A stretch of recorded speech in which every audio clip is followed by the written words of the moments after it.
New gun we've been trialling today is the FPro Lock from Sammy's Kremlin. It's a light gun, very ergonomically designed to hold in the hand.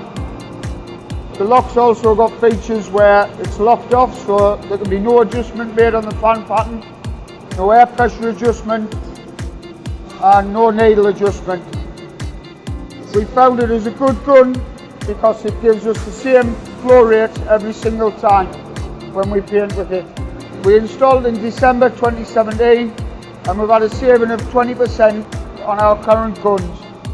The painters like painting with this gun because of the lightness, because of the ergonomic design to hold, and because of the saving in the paint.